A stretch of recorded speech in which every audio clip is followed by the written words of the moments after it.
sa ma afuwa za ta zama ta manyan mutane. Manyan barayi mutane ne.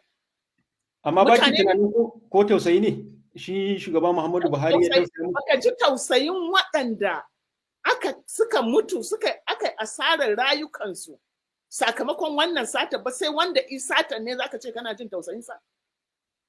Kamata yayi ma Najeriya ta sa hukuncin kisa a duk wanda irin wannan sata.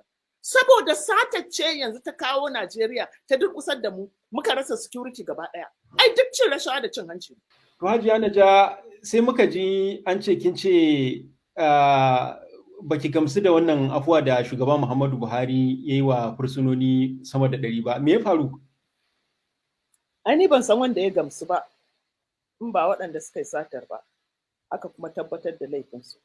In ban da su sai shi kansa Buhari kila shi kaɗai ya san dalilinsa, amma na tabbata cewar dalilin da ya sa ya yi ba dalili ne da ya shafi hakkin al'umma ba, ko kuma abin da ya rantse zai aiwatar ba. Me yasa kika wannan zargi, ganin cewa shi shugaba Muhammadu Buhari yaƙi da cin hanci da rashawa yana cikin ƙwararen abubuwa guda 3 da gwamnatinsa ta zo da su kuma take aiki da su hurjanja?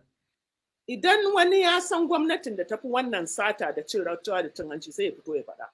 Ni dai na ce ga dalilai na. Ba ki ganin fursunonin nan sama da 100 ne shugaba Muhammadu Buhari ya musu afuwa watakila saboda fiye da 100 ka san su? Amma dai haka aka rubuto, aka rawaito. Me yasa guda biyu suka tsole muku ido? To ai ya kamata mu san ko su waye. Ɗaya kenan, amma mafi ciwo kuma sauran ma da aka ƙi faɗan sunan su ƙarshen ta irin waɗannan ɗin ne. Irin waɗannan ɗin ne. A lokacin tsohuwar gwamnatin shugaba Goodluck Jonathan, tsohon shugaban Najeriya kenan, shi ma kamar yayi irin wannan afuwa ga tsohon gwamnan jihar Bayelsa. Kin ga kamar ko yayi afuwa dan Jonathan yayi bai zama daidai ba. So yanzu kwaikwayon Jonathan kake? Kuma alamai sai yayi serving sentences. Idan da ke ce shugabar Najeriya a daidai wannan lokaci aka kawo miki shawara aka ce ki afuwa din nan, me zaki? Zan yi amfani da hankali na. Amfani da hankali shine ya kamata ka yi. Yanzu a mulkin Buhari kowa ya gane abu guda biyu. Na farko, idan gundarin barawo ne ana investigating ɗinka. Ana a tare barawo sai ka tsalle ka shigo APC. Kana shigowa APC za a baka takara ko za a baka minista. A ƙarƙashin shugaba Muhammadu Buhari, wanda da duk Najeriya mun bi shi ne saboda Allah, saboda mun ɗauka kuma cewar mutum ne mai gaskiya. Ba ki fargabar irin waɗannan maganganun su sa a taɓa mukaminki? Astaghfirullah. Akwai wani mukami da Allah zai baka da ya wuce imaninka kana ɗan musulmi?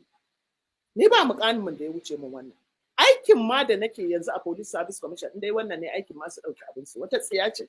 Ni ba albashi ake bani ba. Aiki nake yi wanda babu albashi. Shugaba Muhammadu Buhari ya yi magana yake cewa ba zai lamunci wato wasu su kawo rudani a ƙasar nan ba. Ya kuma yi kira ga 'yan Najeriya da su yi watsi da wato irin waɗannan masu neman, wanda ya kira masu neman kawo rudani. Ba kya fargabar a sake cikin masu irin wannan?